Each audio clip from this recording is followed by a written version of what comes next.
دو باتیں ہمیشہ ذہن میں رکھیے. ایک تو یہ کہ ہم جس دین کے ماننے والے ہیں وہ دین بالکل صحیح اور 100% صحیح ہے. وہ اللہ کی طرف سے، خالق کائنات کی طرف سے دنیا کے لیے تحفہ ہے اور قیامت تک کے لیے ہے. ان الدین عند اللہ الاسلام، اور وَمَن يَبْتَغِ غَيْرَ الْإِسْلَامِ دِينًا فَلَن يُقْبَلَ مِنْهُ، یہ پکی بات ہے. اور اس کے علاوہ جو آیت میں نے پڑھی اس میں یہ ہے کہ اللہ تعالیٰ نے اس دین کو بھیجا ہے دنیا میں غالب کرنے کے لیے. تو یہ بھی اللہ کا فیصلہ ہے جو عملی طور پر پہلے دن سے نافذ ہے. جب سے دین اسلام دنیا میں آیا ہے تو یہ اللہ کا فیصلہ ہے اور یہ نافذ ہے کہ اسلام اوپر ہے. یہ دعویٰ نہیں ہے زبردستی کا. اور اس زمانے کی دنیا میں تو کوئی ایک لفظ آپ کہیں بیٹھ کر بولتے ہیں تو وہ ساری دنیا میں پہنچتا ہے، تو کوئی کمزور بات کہنے کی گنجائش بھی نہیں رہی ہے. ہم وہی بات کہہ سکتے ہیں جس کو ثابت کر سکتے ہوں، اس کے علاوہ کوئی موقع نہیں ہے. تو ہم یہ بات دعوے سے کہتے ہیں کہ مذاہب کے اسٹیج پر اگر اسلام کا مقابلہ ہوگا تو کوئی اسلام کے مقابلے پہ نہیں آتا. اور یہ سچائی جس طرح ہم جانتے ہیں ہم سے زیادہ دوسرے جانتے ہیں. ان کو سب کو پتہ ہے یہ بات. یہ سچی بات ہے، بالکل یہ حقیقت ہے. تو میں نے یہ عرض کیا تھا شروع میں کہ اپنے حالات بدلنے کے سلسلے میں دو باتیں تو الگ سے یاد رکھیے. ایک تو اسلام جو ہمارا مذہب ہے اسے نہ کوئی خطرہ ہے نہ کوئی وہ کمزوری ہے اس کے اندر. اسلام کو کہیں کوئی خطرہ نہیں ہے. ہم آپ سے صاف کہتے ہیں کہ اسلام پر کوئی حملہ کرتا ہے یا قرآن پر تو ہمیں کوئی ڈر نہیں لگتا، اس لیے کہ کوئی بگاڑ نہیں سکتا کچھ بھی. یہاں تک کہ حضرت محمد الرسول اللہ صلی اللہ علیہ وسلم کی ذات اقدس کی شان میں بھی اگر کوئی گستاخی کرتا ہے شان میں تو تکلیف تو بہت ہوتی ہے، ڈر بالکل نہیں لگتا، اس لیے کہ کیا بگاڑ لے گا حضور کا، آسمان پر تھوکا ہوا اپنی منہ پہ آئے گا. لیکن جب یہ مسلمان جو اللہ اور اسلام اور محمد صلی اللہ علیہ وسلم کو ماننے والے لوگ ہیں، ان پر کوئی بات آتی ہے تو ڈر لگتا ہے، اس لیے کہ ان کے مضبوط ہونے کی جو شرط تھی وہ اس وقت پائی نہیں جا رہی. ان کے مضبوط ہونے کے لیے شرط تھی کہ ان کا تعلق اپنے اللہ سے اور اپنے مذہب سے مضبوط ہو. ان کیا ہے وہ وَأَنْتُمُ الْأَعْلَوْنَ إِن كُنْتُمْ مُؤْمِنِينَ. یہ شرط اب نہیں پائی جا رہی، لہٰذا یہ خطرے میں ہیں. مسلمان خطرے میں ہیں، اسلام خطرے میں نہیں ہے. اچھا، مسلمانوں کی بھی جان خطرے میں نہیں ہے، اصل ایمان کا مسئلہ ہے. یہ بات سمجھ لیں اچھی طرح سے. ہمارے زمانے میں دنیا کے اندر جتنی بڑی طاقتیں ہیں اور ان کا جو کچھ ان کی سرگرمیوں کا خلاصہ ہے وہ یہ ہے کہ ایمان والوں سے ایمان چھینا جائے اور جو لوگ ایمان کی طرف آنے کو تیار ہیں ان کو آنے سے روکا جائے. یہ مولانا ایک امریکہ کے ایک بر اعظم میں رہتے ہیں، آپ ان سے پوچھ سکتے ہیں، اور جو لوگ دنیا کے حالات سے واقف ہیں ان سے پوچھ سکتے ہیں کہ آج بھی دنیا کی اقوام میں سب سے زیادہ مقبولیت حاصل کرنے والا جو مذہب ہے وہ اسلام ہے. یعنی اپنا پرانا مذہب چھوڑ کر جو نیا مذہب لوگ لیتے ہیں، اختیار کرتے ہیں، وہ اسلام ہے سب سے زیادہ. اس کے علاوہ کوئی مذہب، جبکہ مسلمان تبلیغ کے معاملے میں بہت پیچھے ہیں. یہ بھی پکی بات ہے.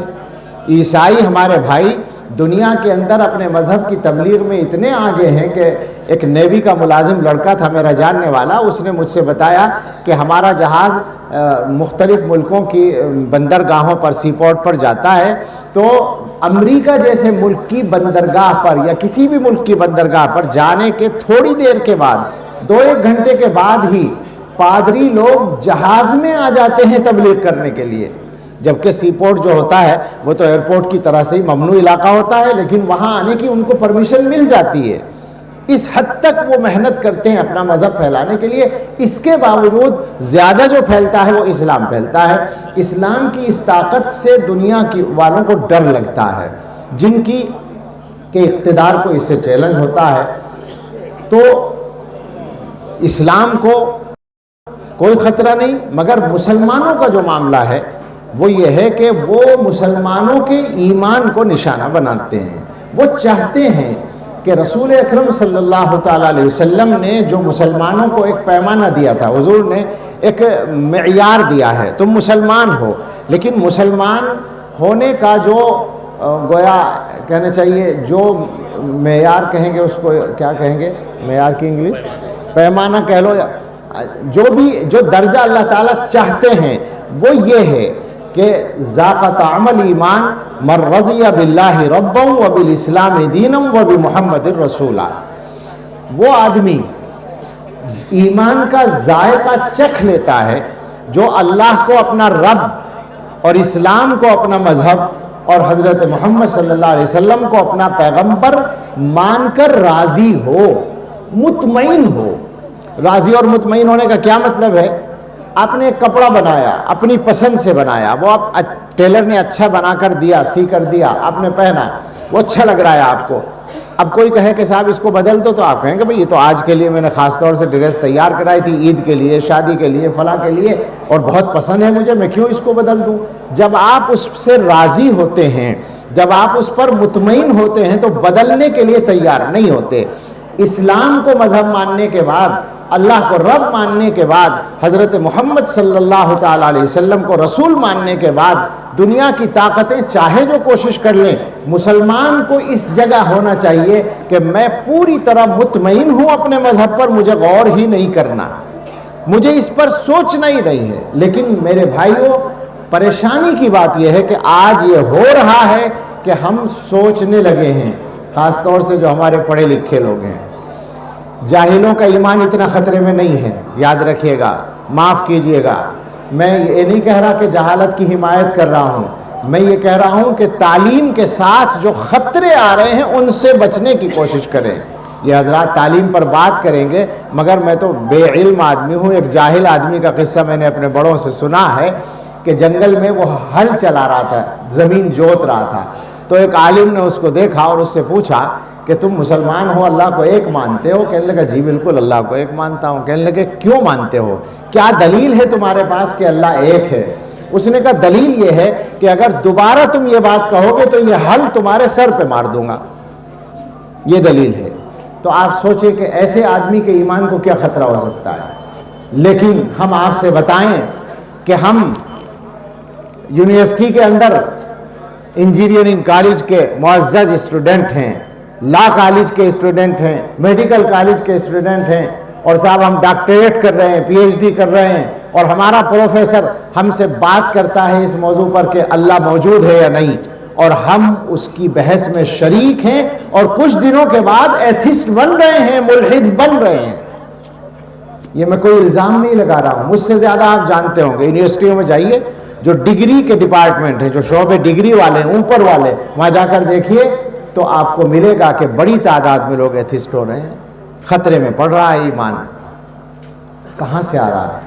اور اب تو یہ انٹرنیٹ کی وجہ سے یہ خطرہ صرف تعلیم گاہوں تک محدود نہیں رہا. یہ بات پہلے تھی کہ تعلیم گاہوں سے ایمان کے لیے خطرات آتے تھے. ہم تو سمجھے تھے کہ لائی کی فراغت تعلیم، کیا خبر تھی کہ چلائے گا الحاد بھی ساتھ. یہ کہہ چکے ہیں بڑے ہمارے. لیکن اس زمانے میں اس کی بھی ضرورت نہیں رہی. ہماری جیب میں وہ راستہ آ گیا ہے کہ سب اپنی خرابی اور گندگی ہمارے دماغوں میں آسانی کے ساتھ انڈیل سکتے ہیں. چنانچہ میں جانتا ہوں ذاتی طور پر کہ علماء کے گھروں میں بھی الحاد آ رہا ہے. باپ عالم ہے اور بیٹا ملحد بننے جا رہا ہے. یہ واقعات ہیں، کوئی سنی سنائی باتیں نہیں ہیں. جو سچائی ہے وہ یہ ہے.